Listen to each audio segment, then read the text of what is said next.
kadang-kadang orang bilang udahlah nggak usah bicara sama dia, lagi mental health tuh. Nah, artinya dia lagi berupaya menghadapi masalah-masalah atau struggling. Jadi kadang aku sampai saya di rumah juga, ih kayaknya aku dia overthinking kayak gitu biasanya ya.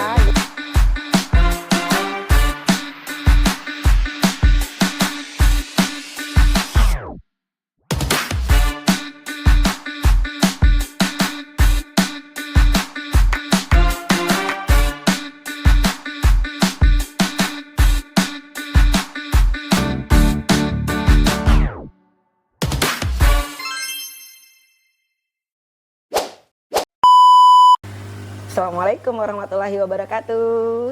Halo semuanya, senang sekali kembali lagi di Sapa Kamu setelah sekian lama kita nggak ketemu.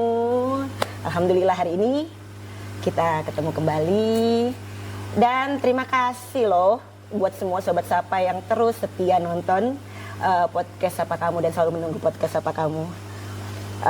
Oke, hari ini mungkin kita sedikit membahas.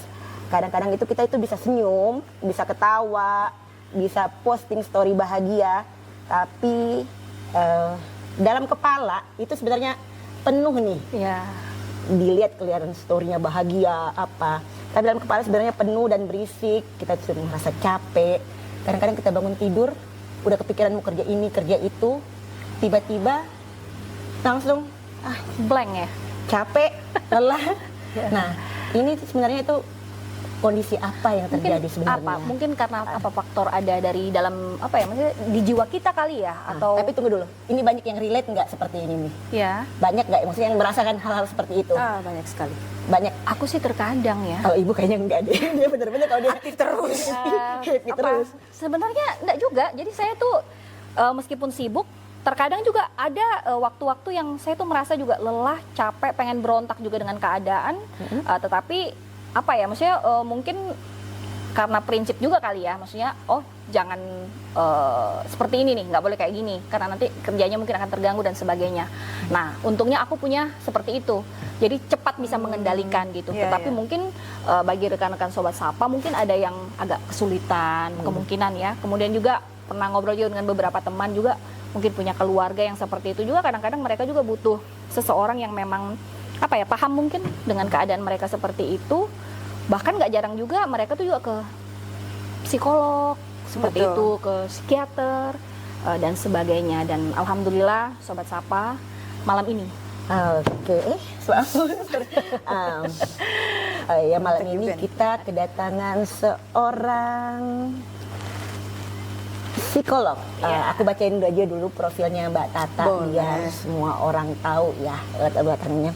Oke, Mbak Tata adalah seorang psikolog dengan pendidikan S1 dan S2 psikologi di Unika Sugija Pranata, Betul. Semarang, dengan pendalaman di bidang psikologi klinis dewasa dan perkembangan anak. Beliau memiliki pengalaman sebagai pendamping anak ADHD, Betul. konselor adiksi, psikotes industri, dan saat ini aktif sebagai psikolog di kemarin namanya panjang banget ya Pak, DP3A P2KB. Sekarang DSP 3A Kabupaten Nunukan. Serta konsultan di berbagai lembaga psikologi di Indonesia. mungkin gampangnya itu dinas sosial. Dinas sosial ya. Betul. Dan satu-satunya. Oke. Di luar itu Mbak Tata menyukai membaca, mendengarkan musik, memasak, renang, dan menonton film. Hobi yang standar. Santai. Menikmati hidup. Oke, jadi kita senang sekali Mbak Tata bisa bergabung hari ini. Selamat datang Mbak, apa kabar? Selamat datang, kabarnya baik. Malam ini super seger kayaknya ya Bu. Udara di sini kayaknya dingin juga, jadi enak buat ngobrol. Oke, kembali ke awal sebenarnya sebelum kita lanjut. Tadi kita ini kan suka ya tadi yang lelah-lelah itu, yang tiba-tiba down mentalnya apalagi terus kalau kita ngomongin tuh soal parenting. Iya. Ada masa kita itu harus merasa mungkin kita jadi orang tua yang kuat, sabar, sempurna, tapi realitanya seringkali kita itu cuma bilang dalam hati, ya aku lelah, capek, mau nangis. Sebenarnya gitu. Ya, padahal sebenarnya Jadi kalau kira-kira belum lagi Bu, kalau misalnya drama harian itu, kalau misalnya anak tuh misalnya kita tadi misalnya coret-coret dinding, Iya, yang gitu-gitu. coret-coret dinding apa segalanya terus kita Tapi mungkin gini, jadi itu kan Ya. kadang-kadang ya banyak faktor juga tuh. Ada yang genetik, ya, yang gitu-gituan. Kemudian ada juga yang dari pola apa nih, kayak kebiasaan hidupnya dia mungkin, yang apa habitatnya lah gitu, kayak kira-kira habitnya kebiasaan. gitu kan. Nah terus banyak hal mungkin. Tapi kalau kita sih mungkin berdua nebak-nebak aja. Iya. Kita kasih ke ahlinya, Ya, kita tapi nanya. kalau Mbak Tata nanti mungkin bisa jelasin ke kita ya. Kadang-kadang kan Mbak kayak gitu tuh. Kita menemukan orang yang mungkin kayak apa ya, kayak seperti agak sedikit beda lah dari yang normalnya gitu kan. Siap. Nah mungkin biasanya kalau kita yang awam tuh kayak terkadang kayak seolah-olah ini kok aneh kayak gitu. Nah kadang-kadang ya kalau menurut Mbak Tata tuh ya sebagai seorang psikolog ya, seperti itu tuh biasanya itu kenapa dan disebabkan karena apa biasanya. Mungkin Mbak Tata lebih paham, bisa ngejelasin ke sobat Iya, Sapa iya. yang kayak Oke. gitu-gitu. Ini pertanyaan yang memang hampir setiap kali kalau duduk ngobrol santai dengan ibu-ibu, atau memang kadang ada beberapa kelas yang kami dari Dinas Sosial ikut Iya. mengisi atau ikut memberikan beberapa pengetahuan kepada ibu-ibu PKK misalkan. Iya, iya. Ya. Jadi memang selalu pertanyaan seputar parenting itu adalah kenapa kok Iya. anak saya berbeda? Iya. Terus kan saya biasanya harus kayak gitu. bagaimana? Iya, kayak Yang gitu. normalnya kayak mana sih, Bu? Iya, Saya kayak kok kayak gitu. nggak dapet yang kayak rumus-rumus di buku-buku itu yang Iya, normal iya, itu iya, kayak yang mana? parenting itu. Yang parentingnya good tuh kayak mana? Saya kok merasa kayak insecure gitu kan. Iya. Terus nanti anak masa depannya gimana nih, Pak? Padahal sebenarnya kalau kita bisa meramu hal Iya. yang paling basic, yang paling dasar untuk parenting itu sebenarnya bukan hanya kualitas anak kita yang harus kita lihat, memang kualitas lingkungan, kualitas orang tua juga penting untuk kita lihat. Terlebih lagi bagaimana dengan apa ya, kalau kita bilang pada masa emasnya dia, usia emasnya dia 0 sampai dengan 5 tahun. Kebanyakan problem anak-anak itu memang kelihatannya ketika masih kecil itu seperti perkembangan yang kayak ada orang yang bilang anak saya hiperaktif sekali, Bu. Iya, Loncat sana loncat sini, coret sana coret. Saya kewalahan, Bu. Tapi ada juga yang bilang, wah anak saya di rumah terus di kamar terus Diem mainnya terus, mainnya tuh dia cuma sama adiknya atau Iya. dia cuma main sama bonekanya, Bu. Iya. Saya sampai bingung, jangan-jangan anak saya ini kenapa-napa lagi nggak mau Iya. bicara banyak sama orang. Apa lebih ke apa tuh biasa istilahnya introvert ya, kayak gitu-gitu. Iya, lebih kayak introvert. Saya jadi ragu nih, Bu. Nanti Iya, gimana iya, nih kalau iya. ketika dia bertemu dengan temannya di sekolah, Iya. bisa jadi dibully nih, Bu, kayak Iya, gitu. iya, ha-ha. Padahal sebenarnya enggak juga. Oh, oke. Karena kalau kita bisa bilang, saya selalu mengatakan bahwa ketika nanti usia 15 sampai dengan usia mungkin menuju masa SMA gitu ya. Dari SMP menuju masa SMA, Iya. di situ kita sudah mulai melihat dinamika dia bertahan. Karena sebenarnya kalau kita lihat anak kita berbeda itu, kita selalu membandingkan kan. Iya, benar, Kita selalu membandingkan dengan Iya, iya. yang orang-orang pada umumnya. Wah, anak usia 15 tahun harusnya udah punya pacar, harusnya Iya, iya, misalnya kayak gitu. harus udah bisa lebih mandiri, udah bisa nggak Iya. usah ngerepotin mama, udah bisa gini. Iya, iya. Padahal sebenarnya anak dengan perkembangan sendiri-sendiri, individualis. Oh, Anak dengan perkembangan gitu. sendiri-sendiri. Dan yang poin utama kita melihat anak kita berkembang itu adalah seberapa bertahan dan seberapa mampu menghadapi masalahnya. Oh gitu. Iya. Jadi sebenarnya gini, misalnya kalaupun toh dia pendiam ya, misalnya kayak gitu, introvert lah Introvert gitu kan. lah. Nah, sebenarnya kita sebagai orang tua itu menganggap ini adalah suatu problem yang harus kita cari solusinya, atau sebenarnya dilihat aja karena emang anaknya sih pendiam aja gitu, nggak ada masalah sebenarnya. Nah itu menurut Mbak Tata itu ya maksudnya kalau sesuai dengan ilmu psikolog itulah, ini anak ini harus kita khawatirin atau ya udahlah kita lihat dulu perkembangannya seperti apa kayak gitu. Kalau saya sejauh saya mendampingi anak-anak yang berproblem baik dengan kasus hukum maupun dengan kasus perkembangan remaja, menurut saya itu sesuatu fase di mana anak-anak memang harus melewati. Ada masa di mana dia menarik diri terutama ketika dia mulai dari SD menuju ke SMP, Iya. biasanya mereka sudah mulai individualismenya udah mulai Iya, kelihatan. iya, iya, Oh, benar, enggak sama benar. mama. Iya, Nanti aja kalau sama teman-teman aku pengen aku yang kayak gini. Jadi mereka mulai ada masa di mana dia udah nggak tertarik lagi nih dengan keriuhan yang ada di luar. Dia mulai mengevaluasi nilai-nilai norma dia. Oleh sebab itu saya selalu mengatakan anak SMP, anak SMA kalau bermasalah itu jangan dimarah. Mereka belajar untuk melihat masalah, Iya. belajar juga bertahan menghadapi masalah dan menyelesaikan versi dia. Oke. Tugas kita orang tua mungkin kita hanya mengcross-check, oh nak ini kurang efisien, coba pakai cara ini nak, barangkali efisien. Nggak mau mama, aku mau yang cara ini walaupun terlambat, walaupun agak sedikit lambat, it's okay. Oke. Kamu akan bertahan dari versi itu dan kamu akan menuju ke versi yang lebih baik setelah kamu mendapat pengalaman nanti bertubi-tubi nih dari prosesmu. Entah kamu nanti dari lingkunganmu, atau entah kamu nanti pindah sekolah, Iya. atau entah kamu nanti belajar di asrama atau di suatu podcast minta kamu nonton. Kamu akan bertambah kapasitas mentalmu. Nah, Oke. itu yang paling penting.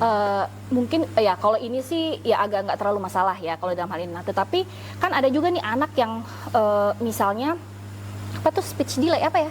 Speech delay gitu. Keterlambatan bicara. Kemudian ada juga yang kayak misalnya marah terus. Ada juga yang kayak mohon maaf misalnya seperti saya nggak tahu itu autis itu apakah itu termasuk dalam apa mental health atau gimana gitu, saya juga nggak tahu lah. Kemudian juga itu apakah itu berhubungan dengan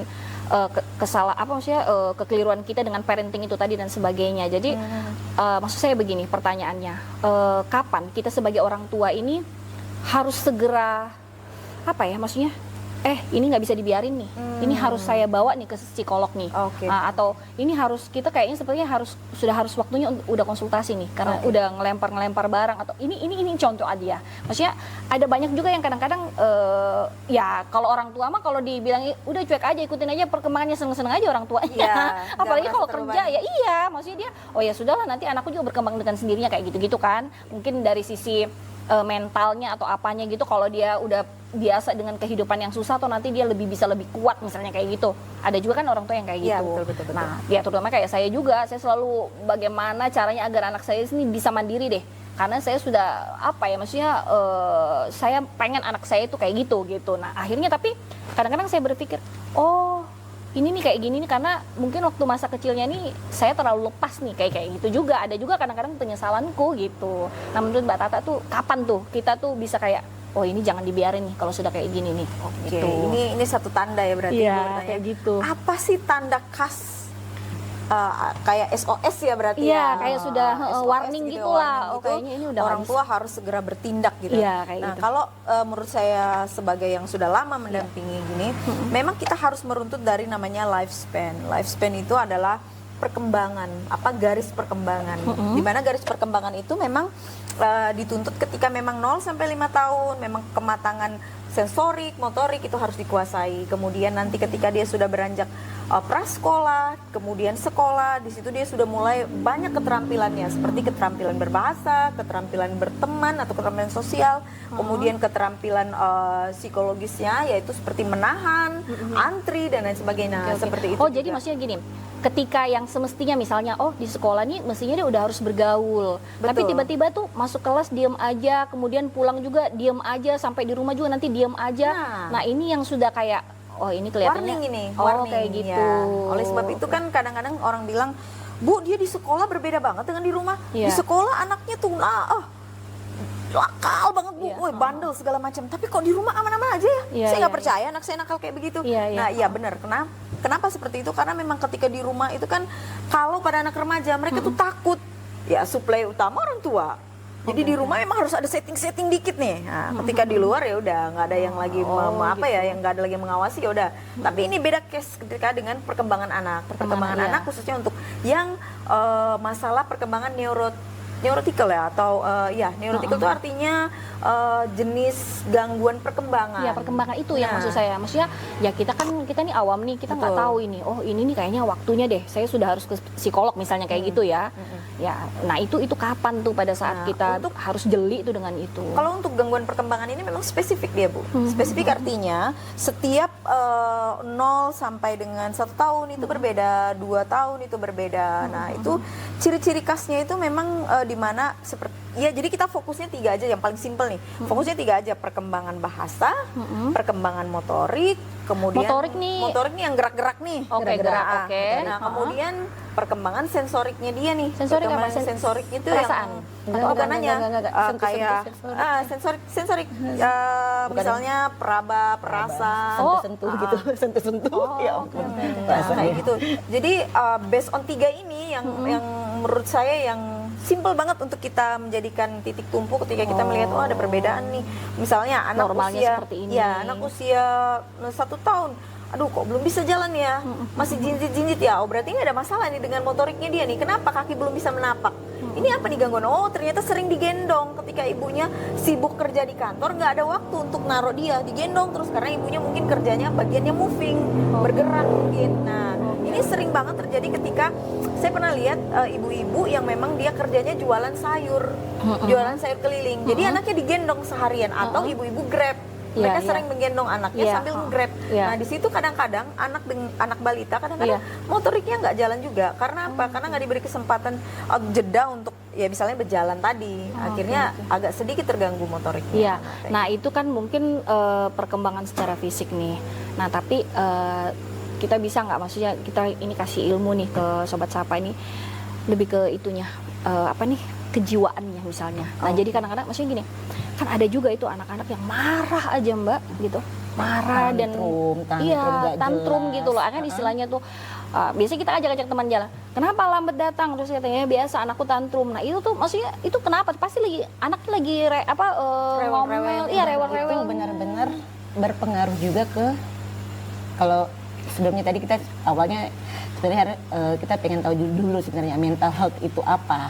Ya, maksudnya mungkin nanti Mbak Tata bisa jelasin ke kita tentang mental health ya secara sederhananya. Kemudian hal-hal yang begitu itu seperti tantrum dari anak-anak itu apakah berpengaruh ke yang istilahnya mental health ini ke orang tua dan juga anak gitu loh. Apakah itu saling keterkaitan, maksudnya apa keterkaitannya itu dari tantrum, ya hal-hal yang menyebabkan tantrum. Tadi yang kita bahas kan ini yang terkait parentingnya tadi itu. Parenting. Nah, dampaknya lebih ke apa sih ya, berhubungan nggak nanti dengan yang mental health kayak gitu. Yang kita mental health itu. Ini Mbak Tata bisa ngejelasin juga mungkin ke Sobat Sapa gitu. Tadi yang kita sampaikan lebih kepada masalah-masalah mungkin yang awam kita dengar nih, yang selalu kita dengar dari teman-teman, misalnya kayak gitu.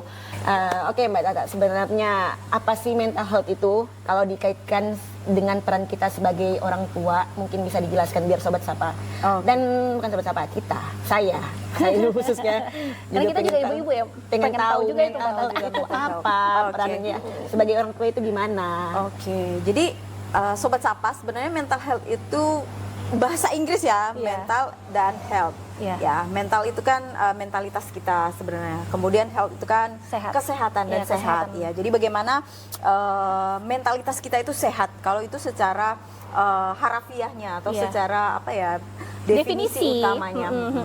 Nah, tapi kalau merujuk pada psikologisnya, mental health itu adalah memang lebih kepada problemnya. Iya, lebih pada ke satu kesatuan di mana berperannya suatu psikologi seseorang, berperannya suatu emosional seseorang, dan berperannya bagaimana dia dengan sosialnya atau lingkungannya dia. Nah, cenderungnya nanti pada muaranya nanti pada bagaimana seseorang merespon masalahnya.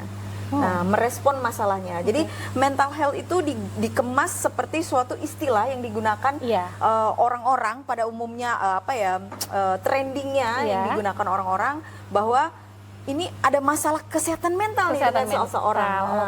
Aku kayaknya punya mental health, berarti aku punya isu dengan kesehatan mentalku yang memang sedang lagi aku perbaiki atau sedang lagi aku coba untuk sembuhin, sedang aku jalanin terapinya. Makanya kadang-kadang orang bilang, udahlah nggak usah bicara sama dia, lagi mental health tuh. Nah, artinya dia lagi berupaya menghadapi masalah-masalah atau struggling dengan masalah mentalnya dia. Artinya lagi ada masalah aja di mentalnya. Betul, lagi ada masalah. Kalau secara definisi kan mental health itu kan artinya kesehatan mental. Justru lebih ke apa ya? Maksudnya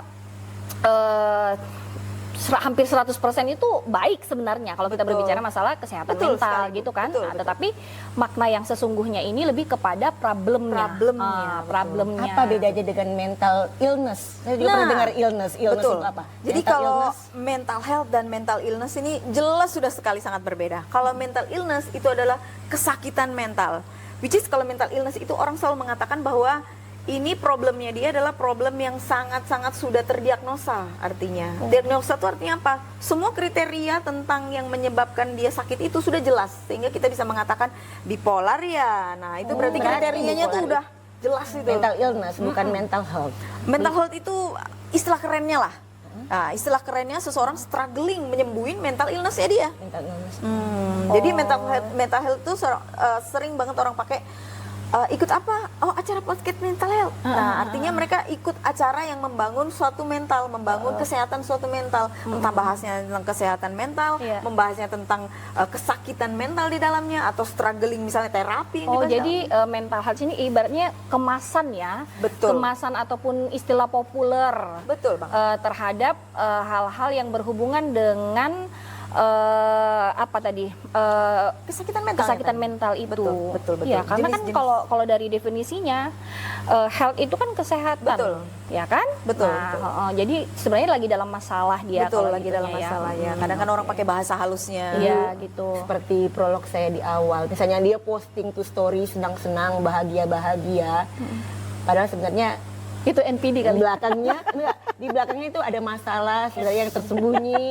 Nah, apa kayak itu apa bu kaitannya dengan mental health? Nah, jadi ini menurut saya topik ataupun pertanyaan yang bagus banget. Kenapa kok seseorang itu sering banget covering ya kan, covering apa ya performanya dia. Kalau di depan kamera tuh kelihatannya sweet, manis, senyum-senyum. Padahal sebenarnya kalau di rumah lagi cekcok, banyak masalah, problem di mana-mana. Nah, sebenarnya kalau untuk covering nggak masalah sebenarnya. Iya, karena dia, kalau menurut aku sih dia hebat ya. Iya, dia bisa menutupi. self-brandingnya bagus banget Iya, kalau memang. aku sih seneng sama Betul. orang-orang yang kayak. Tapi nggak tahu kalau itu Betul. masuk dalam kategori apa?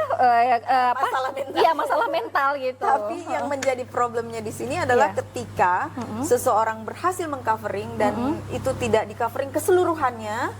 Nah, ada satu titik tumpu nih, Bu. Ada satu titik tumpu di mana seseorang menyalurkan energi keseluruhannya. Jadi energi senang-senangnya di titik tumpu A, misalnya depan kamera, kemudian energi berontaknya di titik tumpu B, yaitu di rumah. Ya kacau orang di rumah. Oh, jadi intinya begini. Selama tadi dia hanya ibaratnya mengelabui ya, mengendalikan nih misalnya kekurangannya dia dan nggak menimbulkan masalah baru, mungkin itu aman. Aman, Tapi betul. ketika misalnya dia di rumah malah ngamuk-ngamuk misalnya, ataupun misalnya ya itu tadi ngamuk-ngamuk lah, mecahin kaca, mecah apa dan sebagainya untuk pelampiasan sakitnya dia. Itu ada mental illness. Nah, itu adalah apa mungkin dianggap berbahaya, dan Betul. inilah yang perlu apa mungkin diterapi, diobat Iya, dan sebagainya. betul, betul, Oke, betul. oke, Betul oke. banget. Jadi selama nggak mengganggu dan tidak menimbulkan masalah baru, no problem. No problem, Biasa menurut aja. saya, Artinya betul. justru bagus. Bagus, Nah, benar. artinya kekurangan-kekurangannya dia bisa tutupin dan kemas dengan baik. Betul, Oke, oke. betul. Dan memang yang kemudian yang di posisi yang kedua selalu saya tekankan di sini bahwa kita ini kan punya banyak sekali aktivitas. Kalau misalkan katakanlah seperti ibu bekerja, Iya. ibu rumah tangga, Iya. kemudian mungkin ada urus perkara yang di lain sebagainya. Kita ketahui bahwa itu sangat kompleks. Belum lagi menghadapi anak remaja. Iya, dengan generasi mungkin adik-adiknya dia yang masih baru beranjak menuju remaja, itu Iya. kan sesuatu transisi yang sangat berat menurut saya. Iya, iya. Kalau ibu rumah tangga 100% mereka bisa fokus menghadapi anak. Tapi kalau ibu dengan bekerja itu double job artinya. Harus ngurus perkembangan si anak, harus ngurus pula perkembangan Betul. di kantor. Betul. Nah, belum lagi perkembangan diri sendiri nih. Sendiri, betul. Jadi itu kan sesuatu tabrakan energi yang sangat kencang, yang sangat kuat. Iya. Nah, tidak salah ketika mereka mengalami satu fase lesu di mana mereka bilang, wah lemes banget. Tapi Capek. seperti yang ibu katakan tadi bahwa saya terus kemudian punya energi kuat untuk mengontrol. Iya. Energi Saya kuat harus karena punya ada itu. prinsip saya bahwa Karena kerja itu tuh adalah nggak bisa cara kita, ditunda. ya. Nah, Karena itu adalah salah satu cara kita untuk survive juga gitu. Betul. Kalau enggak ya udah selesai. Selesai. Gitu. Dan saya akan Bagaimana lari dari cara tanggung bisa jawab. memanage Betul. mental itu dengan baik ya. Ya itu tadi karena kan mental maksudnya bisa mengcover karena sedang struggling kan, berjuang. Jadi akhirnya outputnya mental tetap terjaga. Iya. Tapi kalau kita bicara tentang bagaimana seseorang bisa dapat orang bisa dapat kapasitas untuk mengontrol diri biar dia tetap performanya baik. Iya. Nah, itu yang paling sulit. Iya. Karena tidak sedikit dari beberapa kita, mereka justrunya lari ke hal-hal yang negatif. Misalkan, ya udah pelariannya COD melulu lah. COD. Ya, COD Apa nih? melulu. Oh, ya, paket ya. melulu, Paket, melulu. ya, ya, paket Paket melulu. Mama kenapa sih beli terus? Ini kan udah ada main, tapi ini versi lain loh, nak. Beli lagi. Nah, sebenarnya pelarian itu yang memang sebagai orang atau sebagai ibu ataupun sebagai anak itu sudah dilatih dari kecil. Maaf, sorry Mbak. Berarti hal yang seperti itu ada indikasi itu adalah bagian dari mental health. Ada. Apa ini yang mana tadi yang kalau Pelarian, Pelarian, sampai ya, pelarian yang tidak. Pelarian. Jadi kalau orang dengan kapasitas pengontrolan diri yang bagus, performa naik terus atau stabil. Meskipun tertempa banyak masalah, tertempa banyak kerugian, dia stabil. Tapi orang dengan kontrol diri yang sedikit kurang kapasitasnya, mereka akan mulai mencari pelarian-pelarian yang menurut saya justru menghambat performanya dia. Misalnya tadi COD salah satunya. hal-hal Yang kedua adalah kesehatannya dia, kesehatan fisiknya dia. Jadi makan yang berlebihan, kemudian menjadi diabetes. Kan sekarang banyak sekali orang-orang diabetes, tapi nggak juga kalah dengan orang-orang yang jalan kaki sekarang mulai. Nah, jadi itu menurut saya perlu banget untuk orang tua dalam parenting itu tidak hanya memperhatikan tentang mental health si anak, mental health-nya juga dia sendiri. Oh, yang orang tuanya juga ya. Betul. Oke. Nah, salah satunya misalkan kenapa sih anak tuh kok hobinya tantrum aja, marah aja, mama salah dikit marah, mudah banget tersinggung. Padahal dia nggak tahu mama capek banget nyari duit buat dia gitu kan. Benar. Nah, sebenarnya anak itu bukan juga mereka hypersensitif atau sangat sensitif, itu bukan juga karena mereka sangat sensitif. Bisa juga karena memang perubahan emosi kita yang kita nggak kontrol memberi dampak ke dia dan dia bercermin, wah mama lagi kayak gini. Jadi ada satu sisi yang memang dipelajari juga dari orang tua. Tapi kita nggak bisa nyalain orang tua sepenuhnya. Orang tua kan juga manusia, mereka juga bergerak naik terus, dicantolin oleh anak-anak itu kan nggak mudah. Nah, jadi kalau teori parenting itu orang tua ya harus tetap bagaimana caranya ngomong tetap baik terus sama anak-anak, apapun mereka anak soleh, Tapi saya selalu tidak bisa menerima juga ketika ada orang tua yang serta-merta mereka harus mengcover diri sepenuhnya di depan anak harus begini. Tapi saya selalu menyarankan bahwa jadilah ibu apa adanya. Iya, aku juga setuju yang kalau kayak gitu. Iya, aku juga setuju. Saya juga setuju kalau yang maksudnya gini, artinya begini, memang pendidikan ataupun ilmu-ilmu tersirat ke anak itu yang kita inginkan. Oh, dia nih, maksudnya aku pengen dia nih mandiri nih pada saatnya. Ya, nggak salah sih kalau di rumah juga saya punya ini juga ke mereka. Maksudnya ya, kalau misalnya cuman ambil makan sendiri, kenapa sih harus bibi kayak gitu-gitu kan? Betul. Mungkin terkadang kan mereka nih mikirnya nih, ada bibi kok ngapain juga? Kan bibi kan memang untuk bantuin aku mungkin ya, karena kan ada anak yang mikir, karena anakku juga pernah ngomong kayak gitu. Kalau kan ada bibi aja yang ambil, kalau nggak ada bibi, tapi ada juga terus dia ngomong kayak gini, Mam, akan bisa sih waktunya gitu misalnya. Kalau udah kepepet tuh aku juga ambil sendiri kayak gitu juga. Nah, artinya maksudku begini, aku bangga juga sama dia, artinya dia sudah bisa memilah, artinya pada saat nggak ada bibi juga dia bisa kok semuanya ambil sendiri. Yang penting aku ajarin dia bahwa untuk ambil makanan ambil aja sendiri, misalnya kayak gitu. Ini yang saya mau bilang bahwa dengan ibu atau ayah menjadi diri sendiri, nilai-nilai moral, nilai-nilai sosial orang tua itu terwariskan secara tidak sengaja. Terwariskan secara tidak sengaja kepada anak. Takutnya gini, di rumah kita baik-baikan semua nih, se-perfect yang mungkin sebagaimana mestinya gitu kan. Di luar malah kita kan nggak tahu ya. Karena dia dihadapkan dengan lingkungan teman-temannya. Betul. Kan saya juga mengatakan bahwa tidak bisa 100% kita mengatakan bahwa anakku harus yang terbaik, anakku harus yang paling oke. Ya, kita harus sabar ngadepin dia. Karena kalau orang tua itu bagi saya mereka seperti menyelam dalam lautan. Di dalam sana entah dapat emas, entah dapat apa nggak tahu, atau mereka mati kelelep, tenggelam. Nggak tahu kayak mana. Tapi setidaknya mereka selalu mencoba menyelam, mencoba menyelam untuk menarik keluar apa yang ada di dalam situ, kan tidak tahu. Untuk menjadi diri sendiri tadi nih, maksudnya kan kita sebagai seorang ibu lebih baik menjadi diri sendiri tadi kalau menurut Mbak Tata. Betul. Dan itu ini dari saya sendiri, maksud yang yang saya sering hadapi di rumah.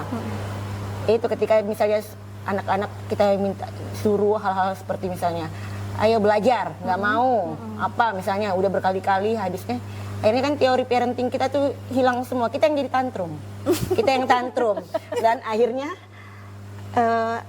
mungkin langka sekali orang yang bisa tetap sabar dalam menghadapi hal itu. Jadi kalau misalnya akhirnya kita juga sebagai ibu berkata-kata ya yang di luar nggak ada ilmu parentingnya sama sekali, tapi itu menjadi bagian, apakah itu menjadi bagian diri sendiri yang diperbolehkan atau seperti apa? Kadang-kadang kan, tapi kan mungkin sebenarnya ya kan kita kan juga pasti akan ada mental kita sebagai orang tua, mereview juga ya. Gimana? Maksudnya kita kan juga bisa mereview nih bahwa kayaknya nggak bisa deh. Kayaknya tetap aja dengan gaya yang seperti kemarin. Dia mau belajar kapanpun, yang penting dia belajar. Ada juga yang jam 7 sampai jam 8 harus belajar ya. Betul. Nah, kita lihat anak kadang-kadang ini nggak bisa ya. Kita udah ulang-ulang nih, ada anak-anak itu yang tetap kita ulang-ulang dan memang mungkin tanpa sadar orang tuanya yang nggak bisa menciptakan kebiasaan itu dan orang tuanya memang yang nggak punya kemampuan untuk itu, akhirnya mungkin menyalahkan anak padahal sebenarnya kekurangan dari orang tua kan. Tapi sebenarnya dalam lubuk hati orang tua tuh pasti ingin hal yang terbaik buat anak. Akhirnya itu jadilah tuh yang kata-kata yang agak kasar. Itu mungkin sering terjadi tuh pasti itu misalnya, apa sih kamu itu nggak mau belajar gini. Misalnya hal-hal seperti itulah. Apakah itu Kalau hal yang sebenarnya marah itu bisa merubah dia, nggak ada masalah sebenarnya. Saya setuju. benar. Kalau marah itu bisa merubah dia Saya setuju. gitu. Saya setuju. Anak itu kadang-kadang gini, pinter sekarang. Misalnya kayak, kenapa sih Ya bagus kalau dia banding-bandingkan pinter. aku? Iya, maksudnya, oh iya, itu bagus. Bagus kalau dia pinter. Malah misalnya, kenapa sih banding-bandingin aku? Oh, Iya. ini adabnya di mana sih? Enggak, Kayak itu misalnya bagus kayak sebenarnya. Jadi kita orang tua ini kayak, belum lagi maksudnya ada kepikiran yang macam-macam gitu. Benar, tapi saya setuju dengan yang Ibu katakan tadi. Iya. Saya melihat bahwa semakin orang tua percaya diri dalam mendidik anak, saya rasa anak juga akan semakin bukan menuruti kata ibunya, tapi anak juga akan semakin berani mencoba, Iya. semakin berani Bener. belajar Iya, bahwa bener, oh ini bener, nggak bener. tepat buat aku, oh, Iya. jelek hasilnya. Ya ini anakku bagus. kayak gitu. Jadi kadang-kadang kita pasti selisih. Maksudnya saya pengen dia misalnya habis sholat maghrib dia belajar itu dulu ya gitu kan. Tapi dengan melihat perkembangannya tanpa dia belajar habis sholat maghrib juga dia juga bisa menguasain semua yang ada di sekolahnya gitu loh. Iya. Ranking semua juga dengan gaya belajarnya dia. Iya, Nah betul. itu yang aku syukurin. Makanya kayaknya aku nggak bisa deh nyuruh dia ini belajar di habis maghrib sampai isya misalnya kayak gitu kan. Betul, Nah betul. artinya apapun poinnya yang penting dia belajar dan dia bisa meskipun belajar dengan gayanya sendiri. Betul. Nggak perlu dengan yang tadi aku ajarin ke dia yang tadi betul, kan kita tuh saya tuh kayak gitu karena saya sibuk. Nah, saya berpikir saya hanya bisa di rumah itu pada saat habis maghrib misalnya kalau nggak ada acara sampai isya contohnya kayak gitu. Nah, aku ingin memastikan kalau dia harus belajar. Harus belajar. Tapi kayaknya nggak pernah maksudnya nggak pernah connect di mereka. Justru mereka itu lebih bisa menguasai pelajaran itu pada saat dari sekolahnya ataupun pada saat misalnya dia di lesnya kayak gitu. Tetapi hasilnya bener. Nah, Dia bisa ranking dan sebagainya. Nah, itulah yang artinya oh ya sudahlah, pakai aja gayamu yang penting beres deh, kamu bisa. Ini yang saya maksud. Ini yang saya maksud Tunggu bahwa dulu. Tapi ini karena kita latar belakangnya berbeda. Ibu Bu Lora wanita yang bekerja aktif dan saya ibu rumah tangga. Dia bisnismen.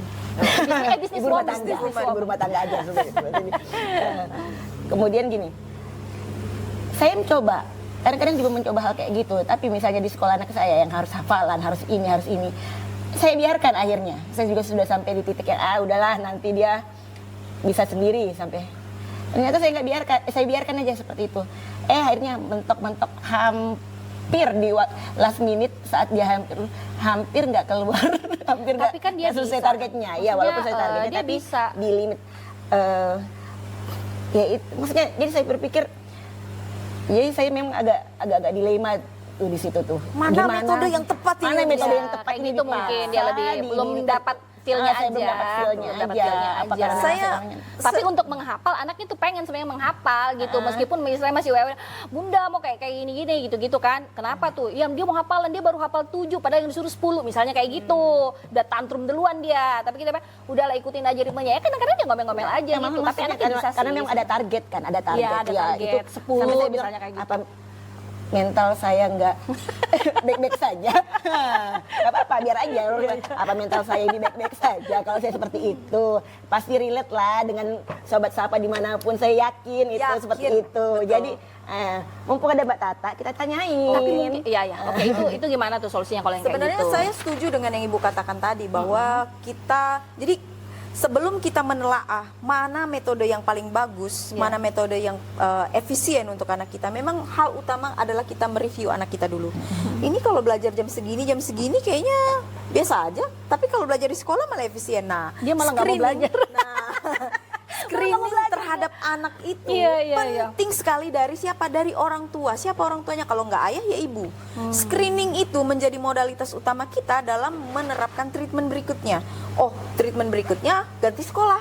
Oh, treatment berikutnya beri les matematika. Nah, jadi jangan kita jangan kita asal-asal. Oh, kayaknya di sekolah guru bilang hafalannya jelek. Iya. Oh, berarti saya leskan hafalan. Kita review dulu bagaimana anak kita belajar, apa hambatannya, kemudian kenapa dia nggak bisa hafal. Jangan-jangan memang dia tidak suka hafalan, atau jangan-jangan Ya, ada mungkin juga tipe, ya, anak yang tipe kayak belajarnya adalah Tapi tipe gimana belajar kalau yang itu gerak. adalah sesuatu target yang harus diselesaikan. Nggak kadang- mungkin nggak boleh nggak ada suka. Nah, ini harus suka. Maksudnya Suka harus nggak dengan suka berbagai harus. macam ini cara. Suka nggak dengan suka berbagai harus. macam cara. betul. Nah, saya terkadang juga menyayangkan bahwa Itu nggak merusak anak nggak? Gitu. Nah, Kayak ini Biasanya memaksa juga nggak boleh ya. Betul, Nah, betul. tuh memaksa juga nggak boleh. betul. Nah, jadi saya selalu Makanya itu mengatakan ya. bahwa banyak banget anak-anak yang dari pondok pesantren kemudian mereka pindah ke sekolah formal, mereka bermasalah, Bu. Nah, Mereka bermasalah, entah mereka akhirnya bermasalah dengan masalah hukum atau mereka bermasalah dengan orang tua di rumah ataupun mereka dengan kenakalan remaja. Oke. Tapi intinya mereka bermasalah. Kenapa? Karena memang di asrama mereka dipaksa tanpa men-screening dulu kapasitas Iya. kemampuan mereka untuk menghandle hal ini sejauh mana. Oke, Nah. sekarang begini Mbak Tata. Mbak Tata percaya nggak bahwa anak-anak ini meskipun dengan segala kriteria mereka, memang ada anak itu yang memang ya mungkin lebih kepada IQ mungkin ya. Ya emang dia segitu aja, nggak bisa lebih daripada yang kita bayangkan. Memang. Ada anak yang seperti Dan itu. itu memang harus ada. Dan itu perkembangan individualisme bagi seorang anak. Nah, jadi kita Tidak nggak bisa bisa kita maksain. mengatakan bahwa wah, Kayak si Tapi sering tuh beredar orang-orang bilang semua anak itu sama pada dasarnya semua cerdas sama. enggak loh. Itu menurut menurut itu saya benar apa enggak? sih? Enggak. menurut saya itu apa ya, afirmatif positif saja. Iya. Tapi sebenarnya perkembangan Maksudnya itu kita sangat diminta untuk individual. positive thinking aja Iya, dengan keadaan iya, itu. iya. Padahal Jadi sebenarnya memang kalau padahal memang sebenarnya IQ-nya memang berbeda. segitu ya segitu aja. Karena itu mungkin tapi ya. itu bener, Bu. Ya. Karena memang ada anak yang dia nggak perlu belajar di Akan- rumah. iya. Di sekolah aja dia dengan memperhatikan apa yang gurunya jelaskan dan mengerjakan soal, dia Iya. udah hafal. Besok dia masih ingat. Bukan seperti itu, maksudnya gini. Anak itu memiliki keunggulan semua dalam Pelajaran. masing-masing gitu loh. Maksudnya Iya. kadang anak itu unggulnya di akademis, apa misalnya IQ ya, IQ apa ada yang lebih unggul di EQ-nya, Benar. atau SQ-nya. Jadi Betul. makanya dikatakan setiap anak-anak itu cerdas, tapi enggak Beda dengan masing-masing ini. beda dengan masing-masing ini maksudnya, Kemampuannya, gitu. Betul. Nah, tetapi itu tadi yang maksudnya makanya aku tadi bertanya, Mbak, ada ya anak itu yang memang ya udahlah dia mentok segitu aja kayak Ada. gitu. IQ-nya, di Ada. IQ-nya, tapi Itu mungkin lebih EQ-nya dia Betul, Iya. betul. Karena kita lebih itu tadi kan kadang-kadang contoh misalnya aku tuh kayak gini ya, aku terus terang juga dulu kayak dia juga maksudnya, kamu harus ngapalin 10 surah ya misalnya kayak gitu. Toh pada kenyataan anakku cuma bisa hafal 3 dan 4 aja. Yang dulunya aku pasti marah, kesel dan sebagainya gitu kan. Nah, dan tegas, lebih keras ke dia. disclaimer dulu, aku gak kesel ya sama anakku. Disclaimer dulu, aku gak kesel. Saya kan aku bilang enggak. aku bilang Iya, enggak. Nah terus akhirnya sekarang aku berpikir gitu, aku kayaknya nggak boleh kayak gitu. Justru dengan aku seperti itu, anakku ini nanti akan mendapat ancaman baru gitu. Maksudnya, mamaku tuh kayaknya kecewa deh sama aku. Udahlah, aku nggak usah ngapa-ngapain lah sudah, karena dia sudah kecewa juga. Jadi dia kayak seperti putus asa dengan keadaannya karena tadi mamahnya udah kecewa. Nah, yang semestinya yang saya bangun sama dia ini dicoba aja, dicoba aja. Maksudnya, kalau dulu kan aku pengen langsung tegas. Tadi kan sudah dibilangin hafal 10 gitu. Kenapa cuman hafal 4? Kayak gitu kan? Keras lah saya dengan dia karena memang basic itu juga kan kayak gitu. Itu karakter. Nah, semakin kesini aku tuh saya semakin menyadari kalau kayaknya salah deh parentingku yang kemarin ini. Saya memaksakan dia yang kemampuannya ini sebenarnya cuma 4 dan 5. Saya maksain dia harus 10 nih. Harus jadi orang top nih, harus yang pokoknya yang paling baik nih di kelasnya kayak gitu-gitu kan. Tetapi itu tuh ternyata kalau dengan yang anakku kayak gitu misalnya kayak gitu, itu nggak bisa. Betul. Kayak gitu. Nah, jadi ya itu tadi makanya aku dapat pengalaman, maksudnya berani bilang kayaknya kalau hal yang memaksa ini juga kayaknya nggak boleh. Memang, karena saya merasa bahwa ada porsinya kalau kita memaksa anak itu. Karena kadang kalau kita memaksa dengan berlebihan porsinya, jatuhnya dia seperti Malah iya, tadi, tertekan malah dia. tertekan, akhirnya nggak mau. Nggak mau ngapa-ngapain Nggak mau udah. ngapa-ngapain. Kayak Tapi gitu. ada juga anak yang ditekan, justru dia makin bangkit semangatnya. Iya, Makanya kayak saya gitu. bilang penting banget nih, Kita bisa screening membaca. dulu. Iya, benar ya, Screening dulu. screening. Dilihat. Tapi kalau ibu nggak cerdas, susah pula mau screening. Nah, ini dia nih. Nah, makanya Sobat Sapa harus nonton podcast. Nonton podcast ini biar tahu, dapat tips gimana cara cerdas ngadapin anak-anak itu. Iya. Ini udah ada beberapa tips-tips ya. Iya, betul. Kemudian ini kalau anak itu sedang mengalami tekanan mental, tanda awal apa yang biasanya muncul dan perlu orang tua perhatikan? Oke, tekanan mental ini biasanya mulai disadari ketika mereka memasuki masa remaja. Selain mereka nggak nyaman dengan hormonal tubuh mereka yang mengganggu emosional, Iya, iya. kemudian mereka jadi mulai merasa berbeda, dan fungsi tubuh itu kalau emosionalnya mulai berbeda, bukan hanya hormon tapi mungkin juga respon tubuh tuh menjadi berbeda juga daripada biasanya. Yang dulunya nggak sensitif jadi lebih sensitif, atau yang dulunya bisa sensitif sekarang malah landai, nggak urusan, biasa kayak gitu. Cuek. Nah, cuek. Itu kan pengaruh hormon. Iya, Iya, tapi hormon. itu membawa pada respon perilaku Iya, kepada orang lain, dan dirinya juga. Nah, memang tanda awal yang paling harus kita lihat adalah ketika dia sudah mulai menunjukkan perubahan yang sangat signifikan dari makan, kemudian tidurnya, kemudian Sikapnya. sikapnya juga, kemudian saat dia pergi ke sekolah atau saat dia bersekolah, kita sudah mulai lihat penurunan akademik, kita mulai melihat bahwa ada satu konsentrasi nih yang terganggu di dalamnya. Apa nih penurunan akademik? Penyebabnya apa nih? Iya, Nah, warning kepada kita. Kemudian dia mulai jam makannya terganggu atau porsi makannya terganggu, atau dia mulai sedikit menunjukkan perubahan dari selera makannya, atau mungkin lebih pilih-pilih makanan. Kita lihat ada apa nih? Tunggu dulu Mbak. Anak saya SMP kelas 1, karena yang tadinya dia badannya bongsor ya. SMP, udah SD sekarang SMP, dan dia tuh udah kepikiran untuk diet. Apa? Diet, anak cowok diet. Apa-apa dong ya? Nah, itu kan berarti bukan tekanan mental, karena dia berusaha untuk memperbaiki. Enggak, maksudnya Sebenarnya. mulai Enggak, dari- bukan. Tapi Ini begini, maksudnya mungkin aja. lebih ini gini. Apakah Masalah itu mental tekanan ini, mental? Enggak kan? kalau dianggap mengganggu, kalau dianggap mengganggu mengganggu dan menimbulkan masalah baru misalnya bagi kita. Tapi kalau selama dia fun aja, baik dia gemuk maupun dia kurus, sebenarnya nggak ada Nggak ada masalah. masalah. Enggak, maksudnya tadi katanya kalau dia, saya cuma mencoba ngelihat, mencermati anak Iya, saya aja. Oh, jangan sampai nanti karena dia tiba-tiba diet terus nanti pandangan orang sekitar, tekanan mental enggak anakmu dong. ini, Itu mulai bagus ya. diet, mulai Itu apa. bagus, justru Bagus, dia memperbaiki performanya. Iya. Nggak Memperbaiki masalah. performanya, berarti itu bukan ya. Bukan. Oke, Nah, aman. Dia bukan golongan orang-orang kita yang makan apa saja. dia punya kesadaran tingkat tinggi. Betul itu. Justru mungkin itu peningkatan ya dalam mentalnya Iya, dia. iya. Betul. Kedewasaannya dia, Iya. dia mencermati apa yang kurang dari Iya. dirinya dan dia ingin memperbaiki. Iya, itulah. misalnya, oh, bundaku kayaknya gemuk deh, gitu kan. Jadi aku harus perfect nih, misalnya kayak gitu. Betul. Jadi citra Hal ini diri. bukannya membuat saya jadi mental health. Oh, enggak Bukan dong. pemulihan. Enggak dong. Body shaming. Kita kan harus happy juga nih dengan Iya. keadaan kita. Bercanda. Iya. Ini justru membangun citra tubuh anak. Nah, citra tubuh anak pada remaja itu isu yang sangat besar. Karena selain dia krisis jatuh cinta, krisis lainnya adalah aku nih oke nggak ya di depan temanku? Aku nih Dia keren cowok nggak ya? banget malah. Nah, justru itu bagus sebenarnya. Iya. Betul. Itu berarti dia sesuai dengan sesuai dengan lifespan atau Iya, garis perkembangannya. Aduh, perkembangannya. jangan sampai anak saya nonton deh. Loh, justru dia harus tahu bahwa oh mama bangga ternyata aku punya Iya. sesuatu. Nggak apa-apa ya? Nggak apa-apa dong. Iya, Dia justru harus tahu. Pokoknya yang mana buat dia happy dan sehat gitu. Jangan juga dia diet untuk sakit. Nah, benar. Ya kan? Itu mungkin ya kayak gitu. Benar. Kalau bicara tentang yang Ibu katakan bahwa diet untuk sakit, ini anak remaja perempuan yang paling sering. Nah, Iya. mereka diet karena idolanya yang ada di TikTok, yang ada di Korea, Iya. cantik-cantik. Iya. Jadinya apa yang terganggu? Konsentrasi belajar. Bayangkan kalau sudah diet nggak sehat, makan dikurangin, sibuk lihat yang menjadi idola kayak mana, akhirnya nggak bisa fokus di sekolah. Saat di kelas pemberian pelajaran nggak bisa terima Nah dengan itu baik. itu menimbulkan masalah Itu baru. masalah Itu berarti baru, masalah. gitu. Itu yang Masalah. Ya, patut itu yang diwaspadai. Betul sekali. Nah, itu menjadi isu yang sangat banyak sekali di zaman kita lah untuk anak-anak Gen Z sekarang. Dan makanan manis.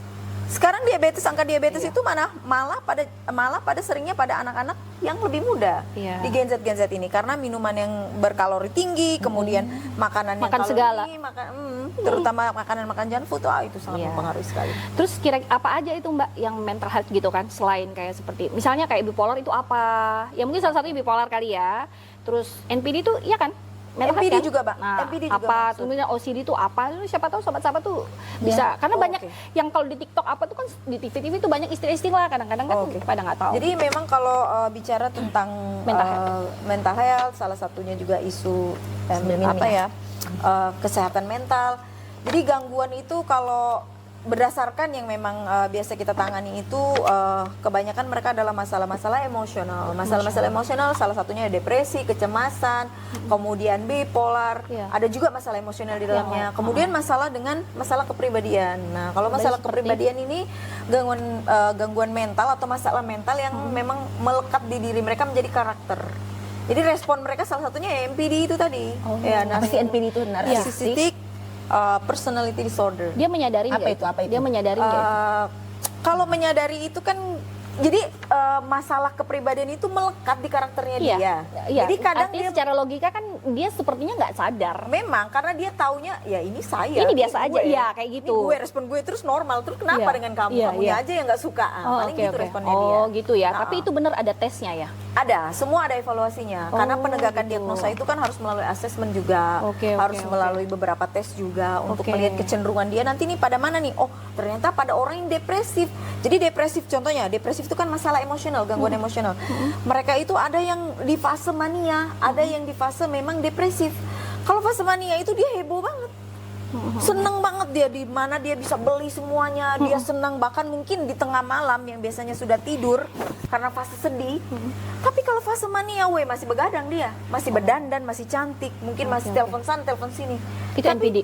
Bukan, itu fase depresi. Jadi depresi ada dua fasenya. Depresi itu bukan Stres. kayak yang seperti putus asa. Bukan Iya. stres, bukan Iya, stres. itu salah satu gejalanya. Oh, itu Putus gejala. asa, Oke, kemudian oke, tidak mau oke. makan, susah tidur. Bukan stres ya, depresi itu bukan. Stres juga masuk dalam situ. Oh. Ya. Nah, tapi dia punya dua apa ya? Dia punya, kalau kita bahasa normalnya dia punya dalam dua jenis. Apa itu? Di mana jenis yang euforia atau mania, yang salah satunya adalah jenisnya yang sedih-sedih terus.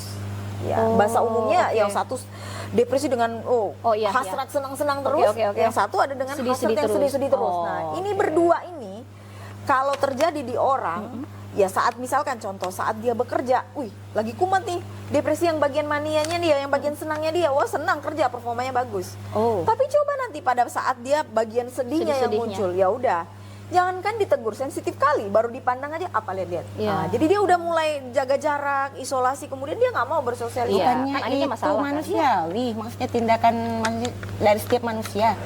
Itu Bukan ya? itu ada, tapi pada dalam takaran tertentu yang dapat didiagnosa, artinya itu sudah menjadi sangat kuat pada Iya, dia. maksudnya sudah sangat mengganggu Iya. dan menimbulkan masalah baru gitu. Betul sekali. Nah, ada sih memang orang karakternya. Jadi kalau yang manusia memang normal, bukan manusia maksudnya yang baik-baik saja, berarti itu kadarnya maksudnya ya kayak Kadarnya masih bisa ditoleransi Bisa oleh dia. ditoleransi. toleransi aja. dan emang lebih kepada emang dia orangnya seperti itu misalnya kan, seperti tapi ada itu. yang kita tadi dia nggak bisa ngobrol-ngobrol mengendalikan dirinya. Iya, nggak bisa ya, mengendalikan lah yang dirinya. menimbulkan Betul. gangguan udah reaksi. gangguan gitu Jadinya ya. gangguan Terganggu. memang. Contohnya saja kayak MPD ini tadi. MPD Iya. ini tadi kan memang kalau salah satu ciri khasnya adalah mereka punya daya mempengaruhi orang atau manipulatif yang sangat tinggi. Tinggi ya. Jadi playing victim di mereka nih bisa dibilang sangat tinggi. Nggak boleh disalahin. Iya. Nggak boleh dilawan kalau MPD ini. Apa ya karakter dia ya karakter ngebosi. Oh, saya karakter kira bos. itu NPD itu yang cuman suka ngaca-ngaca, suka Narsis posting lah. dirinya, ya Narsis. narsis banget. Jadi Maksudnya, kalau dia kalau termasuk kalau narsis itu artinya apa ya enjoy dengan dirinya nggak masalah. Iya. Tapi ketika yang dia maksud dengan narsis itu adalah energi psikologisnya. Jadi respon sikap dia terhadap orang lain itu sudah narsis yang tingkatnya adalah merugikan orang lain. Nah, ini bukan narsis dengan dengan performa diri ya. Wih, aku cantik begini-begini. Tapi kan gini, tadi kan apa sih ini kan dia seolah-olah tidak menyadari kalau dia seperti itu. Nah, sementara dia sudah mengganggu misalnya. Nah, sikap kita ini seperti apa nih? Ini kalau sudah maksudnya orang kalau kayak misalnya kayak gini ya, kita sakit kepala, ya kita beli obat sakit kepala. Betul. Karena kita ngerasain nih sakit kepalanya. Nah, kalau dia kan nggak tahu tuh dia lagi NPD atau apa nih. Nah, apakah dia ini diwajibkan untuk mengikuti terapi biar dia sembuh, atau apakah dia ya nggak apa-apa lah, dia emang dia juga kok kayak gitu. Nah, ini memang gimana agak, itu ya? Ini memang agak sedikit sulit Iya. karena seseorang atau kita rujuk ke dalam terapi seseorang itu memang harus dengan kemauan sendiri dulu. Karena dia tidak bisa tiba-tiba untuk masuk ke dalam terapi ketika kita memaksakan dia untuk terapi, karena nanti akan mental semua.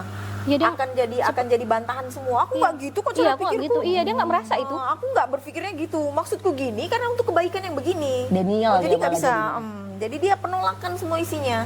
Iya, ujung-ujungnya kalau kayak gitu kan kita ngejauhin dia nih. Betul. Nggak mungkin kita betah. Betul. Iya kan? Memang. Sebenarnya Jadi kayak kita gitu memang kan nggak mau akhirnya. berteman dengan dia. Tapi pada posisi tertentu Iya. kita mau nggak mau harus berteman. Karena memang dalam circle kita. Gimana sih cara kita menghadapi orang yang dengan Iya, jenis gimana? kepribadian yang Seperti sangat ini. bertolak belakang sekali Iya, dengan itu. kita. Kita hindari, kita Sebenarnya kalau menurut gimana? saya bukan kita hindari, karena kita berada dalam satu lingkungan yang memang mengharuskan kita ketemu terus, Iya. mengharuskan kita untuk bekerja sama terus. Iya. Kalau menurut saya tidak perlu untuk kita hindari, tapi kita membatasi diri dengan memberi tegasan-tegasan tertentu. Misalkan orang MPD itu kan selalu memutuskan. Iya. Ini harusnya kayak gini, Iya. ini tidak efisien nih kalau Iya, kayak gini. iya, Oh iya, iya. Bapak, menurut saya bukan kayak gini. Jadi memang hal ini mungkin tidak efisien, tapi kita bisa coba dulu lah Pak untuk kayak gini. Jadi memang ada komunikasi khusus, cara-cara dan bahasa-bahasa yang biasa kita gunakan untuk Iya. menekankan. Itu selama dia nerima. Kalau nggak nerima berantem kita. Kalau kita memang satu unit kerja itu kan. Memang begitu Oh, modelnya ya. Oh, MPD gitu itu. ya. Selalu memaksakan dan selalu memberikan pengaruh kepada orang lain untuk menuruti dia. Jadi kalau mau praktik kita buat aja surat sama bos kita. Kayaknya aku pindah di divisi lain aja. Kan agak repot karena dia nggak ngerasa itu. memang, Ya karena kan? memang. Kalau kayak seperti OCD kan, OCD ini lebih kepada dia gitu loh korbannya. Maksudnya hanya kadang-kadang kita nggak nyaman aja lihat kebiasaan-kebiasaannya dia Iya. gitu kan. Sebenarnya kalau OCD ini kalau hanya seputar ritual membersihkan diri Iya. itu no problem menurut saya. Gitu Tapi ya. membersihkan diri kalau sudah pada sampai yang sangat ekstrim melukai diri sendiri ya Iya, itu masalah. itu masalah. Tapi, Tapi ada yang gitu ya? ada Oh, di mana gitu. mereka sampai kuku itu harus digunting sampai separuhnya Iya, segini, itu iya. kan Oh, ada luka. yang kayak gitu. Ada yang kayak gitu. Oh. Itu kenapa?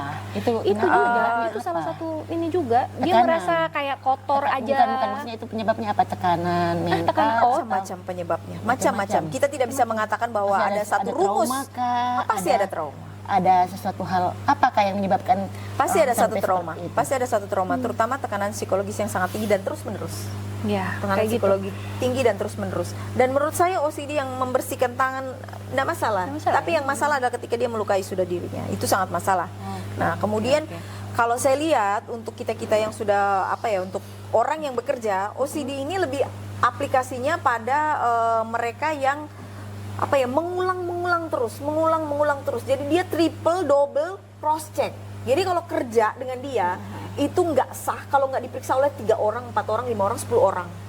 Nah, jadi ritual mengulangnya itu loh yang merugikan waktu, Tuh, yang membuat kita jadi merasa bahwa kerja dengan Anda tidak efisien. Iya, ini sudah terganggu lah ibaratnya karena- menimbulkan masalah baru. Betul, Oh, oke, koreksinya oke. berulang-ulang. Oke, oke. Oh, Kemudian- tapi ada yang dampak OCD seperti itu? ada, Oh, ada. Misalkan contohnya dia bos ya. Dulu juga pada waktu saya pernah bekerja di suatu perusahaan.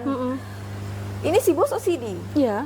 Tampak seperti orang yang sangat serius kalau menghadapi Iya. sesuatu. Jadi kalau bicara dengan saya, misalkan bicara deal dengan saya bahwa metode besok adalah dengan diskusi. Nanti dia bicara lagi dengan orang lain, dengan orang lain, dengan orang lain. 5 lapisan dia bicara untuk mengatakan bahwa besok Diskusi. kita akan lakukan diskusi dengan metode seperti ini. Apakah menurut cocok? Sebenarnya Jadi- sekali aja lewat grup aja. Betul. Tapi dia nggak betah dia, nggak betah iya, dia pasti kalau dia ada yang kurang.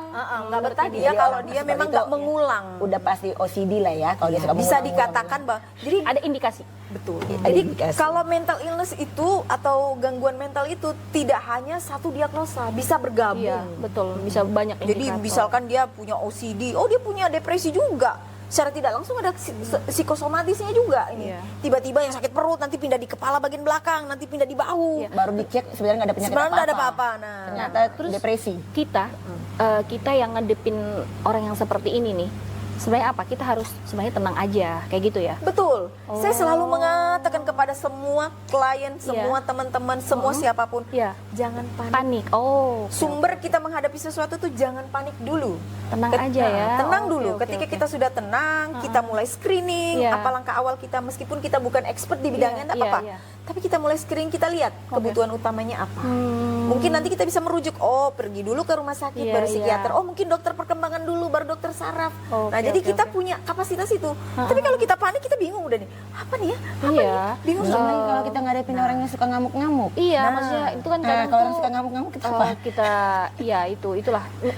Maksudnya kembali lagi ke kita kan. Betul. Nah, makanya itu tadi. Ya aku juga kayak gitu. Kalau ngadepin yang aneh-aneh itu kadang-kadang ini kok kayak gini, kayak gitu kan.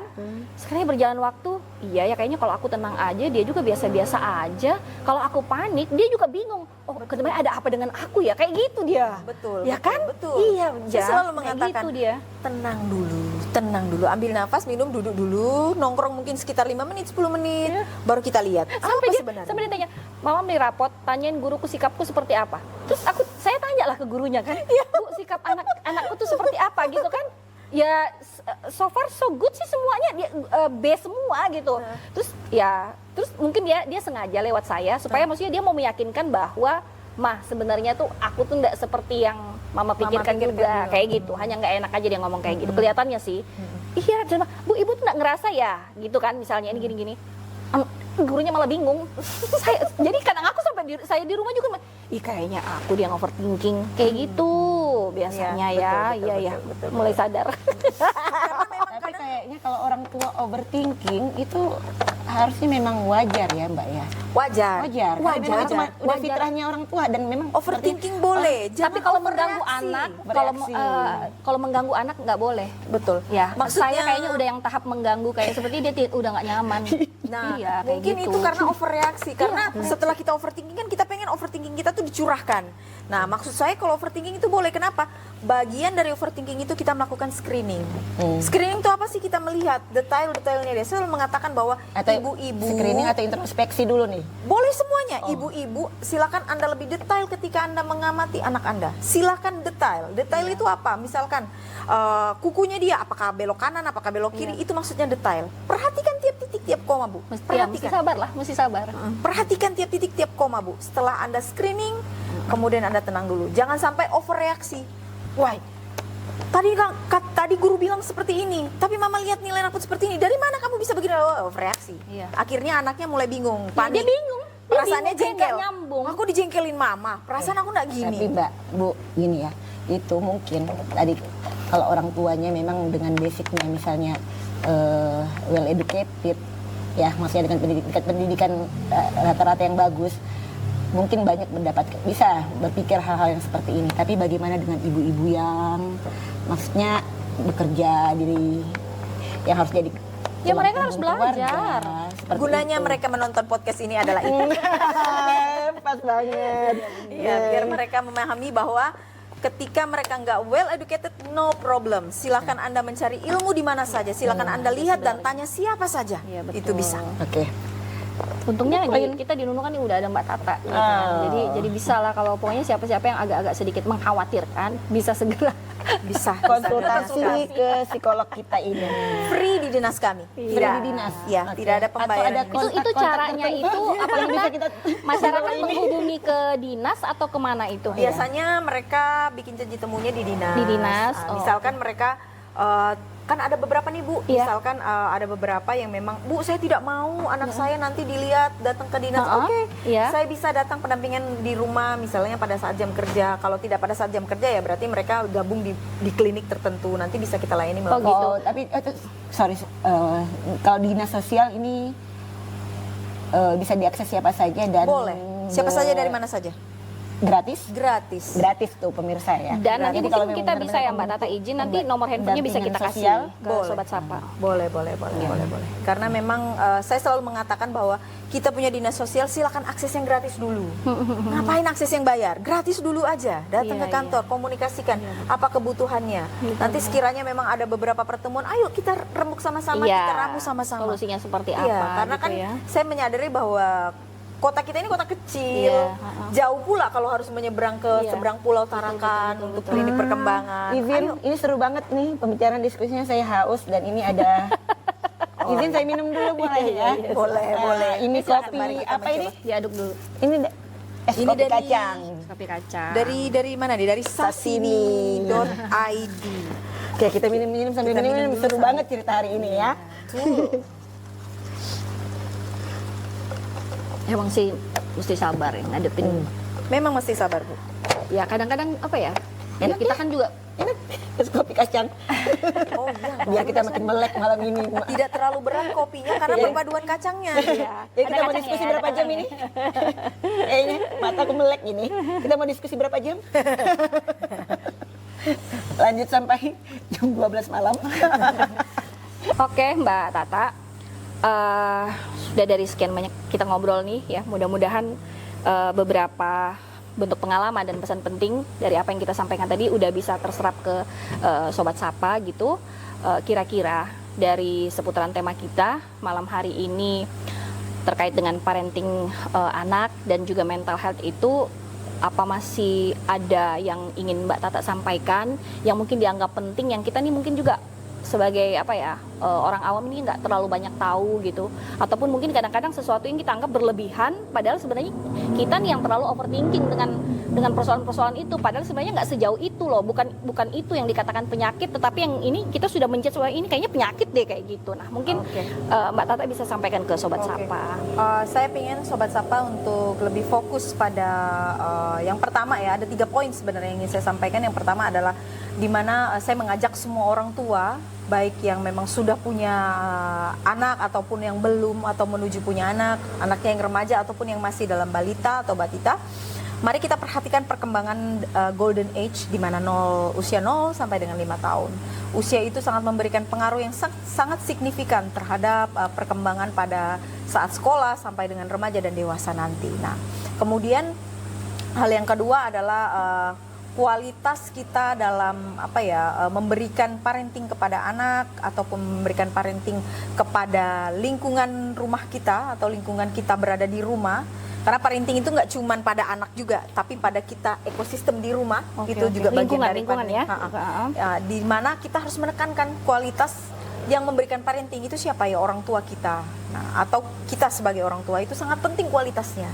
Mungkin yang edukatif, alhamdulillah mungkin lebih mudah menyerap dan memberikan pengetahuan ataupun bersikapnya mereka mungkin lebih bisa menyesuaikan. Tapi bagaimana yang low edukatif? Nah, itu memang mereka sedikit, aku harus gimana nih, panik nih. Nah, tapi yang ingin saya tekankan di sini adalah jangan pernah menjadi orang tua yang didikte oleh buku, didikte oleh lembaran, didikte oleh siapapun. Jadilah kualitas individual itu sendiri, menekankan nilai-nilai itu sendiri, karena ketika orang tua memberikan nilai yang baik kepada anaknya, sebenarnya mereka menanamkan kualitas yang kuat, fondasi yang kuat.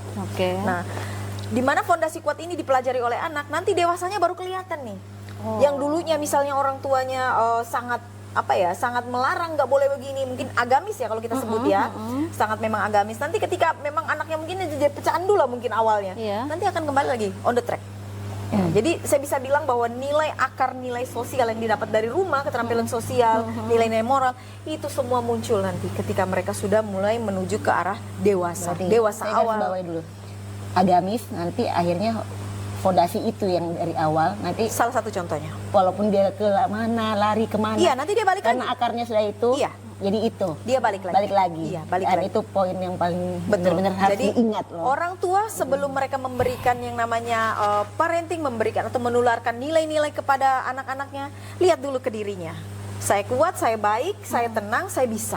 Nah, dari situlah mereka akan secara tidak langsung nilai itu akan tertanam di anak sendiri. Nggak usah khawatir, itu nanti akan kelihatan. Iya, sebenarnya mesti tenang aja. Iya. Nah, kemudian yang ketiga bahwa kualitas, kalau kita menekankan suatu kualitas, kita tidak bisa melakukan perbandingan di luar daripada diri kita dan di luar daripada dia juga, misalnya kita sebagai anak kita gitu. Ya. Kualitas itu selalu menekankan akar perbandingannya adalah anak itu sendiri. Iya.